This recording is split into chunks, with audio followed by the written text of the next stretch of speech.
Hey, welcome back. Today is April 1st, Thursday, and this is my second post today.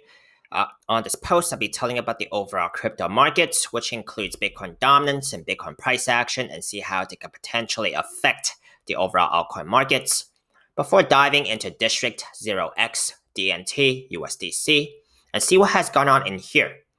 I'll be telling you about the bullish and bearish case scenarios for today, as well as the short-term price prediction on this market, according to what I'm seeing on the charts. Before I begin today, if you guys are enjoying this content, make sure to subscribe to this channel and like this video, as I'll be keeping you updated on the latest crypto setups on my watch list, regardless if it's a good day or a bad day. If you want to support me and don't already have a Webull brokerage account, you guys can use my referral link down below. They're still giving away 2 free stocks as of today upon a successful sign up and a qualifying deposit of $100 and I will also receive a referral bonus if you guys sign up under me. Please also read my full disclaimer below. I am not a financial advisor and this is not financial advice. I'm purely sharing my own speculation and opinions on this market. I cannot tell you the future, and you should always do your own due diligence before trading or investing in this market, as it's extremely risky and volatile. If you have any questions or comments, please do only leave them in the comment section below, but I'll try my best to get to as many of them as possible. Now, see what has gone on in this market first. Most importantly, I do take a look into Bitcoin dominance. Tells me what the money could be trending into. Would it be Bitcoin, altcoins, or neither? Today, we have Bitcoin dominance down about 0.7%. This breaks down to Bitcoin price action up very slightly, less than 0.1%. Total altcoin market cap up almost 2%. Now, this is the upside of Bitcoin dominance trending downwards. I will usually see total altcoin market cap leading in gains ahead of Bitcoin. I usually emphasize Bitcoin dominance to trend downwards. That's generally speaking better for the altcoins on both the upside and downside. Because conversely speaking, if Bitcoin dominance was trending upwards, the upside of that, I would usually see Bitcoin price action leading in gains ahead of total altcoin market cap. Let's go over to the weekly time frame here for Bitcoin dominance, which is my shifted focus here.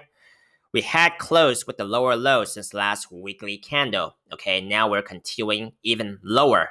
Key support here would be the weekly 200 MA, the orange line right here. Okay, if price action continues lower, more ideal for the altcoins here on Bitcoin dominance. Okay, if it continues lower here on Bitcoin dominance, more ideal for the altcoins.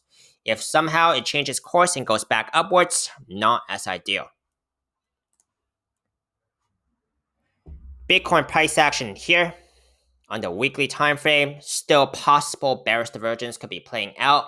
I'm looking for a signal such as a higher high on the price action chart with a higher high on the RSI for more confirmation that this bearish divergence is in fact done playing out.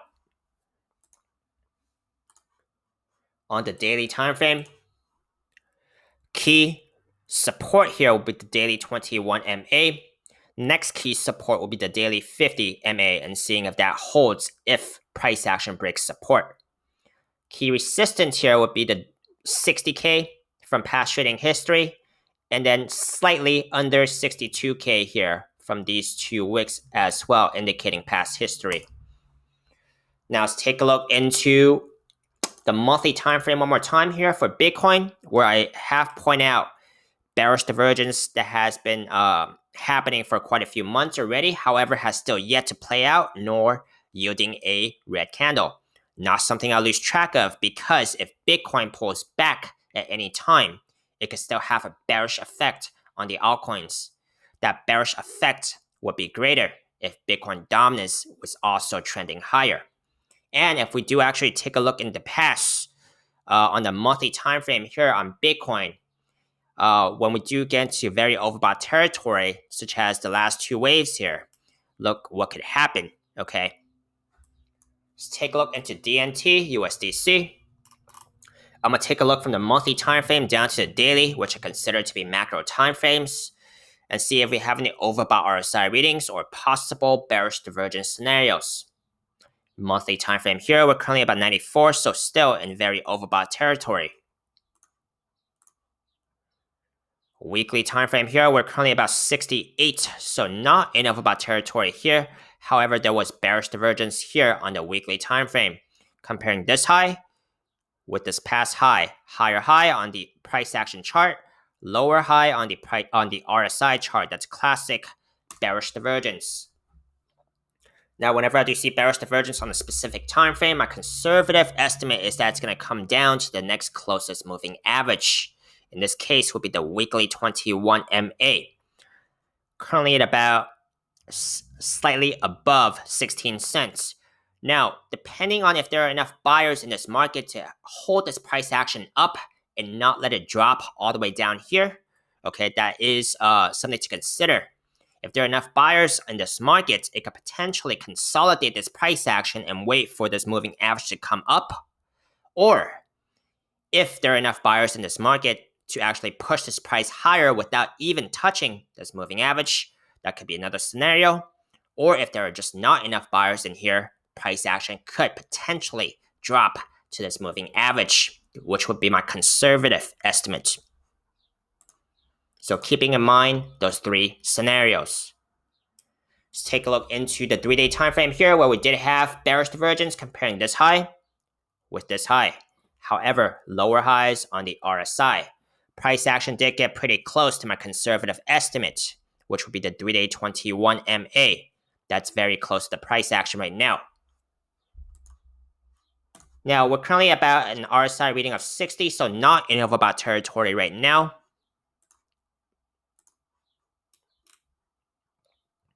The daily time frame, we did have bearish divergence as well, comparing this high, slightly higher high, with this lower high before. However, still lower highs on the RSI there. Price action did break the daily 21 MA, which would have been my conservative estimate, but I do think that the 3-day bearish divergence could have also been driving this price action. So bearish divergence on a higher time frame could have made that down move stronger. Let's take a look into what could be going on and what has gone on since last time. Since my last post about March 26th there, and not much has really gone on, okay?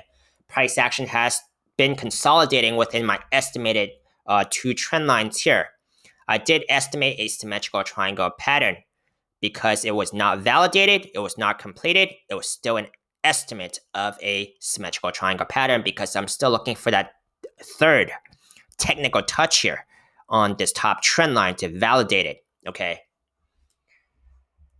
Now, symmetrical triangle patterns, if and after this is validated and completed, according to Thomas Bukowski and his website, thepatternSite.com, it is a 60% chance of a breaking to the upside.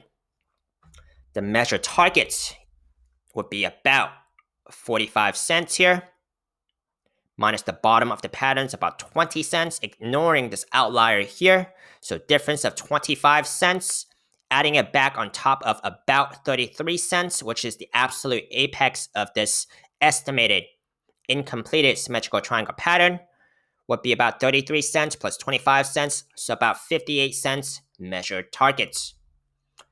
Of course, if it breaks out sooner, the measured target will be higher. If it breaks out later, then I may have to look into extending the symmetrical triangle pattern and see if it would it could still be a symmetrical triangle pattern. Okay. Now, measured targets are theoretical approximate targets only, may actually be different in real life price action, more or less. Let's take a look into some of the key supports and resistances relevant to this price action right now. Key resistance out of this pattern would be about, first, the 35 cents price range, where I see quite a bit of wicks here indicating past resistance, okay, at about the 35 cents range. Actually, from even about 35 to 40 cents, okay, so I think that would be a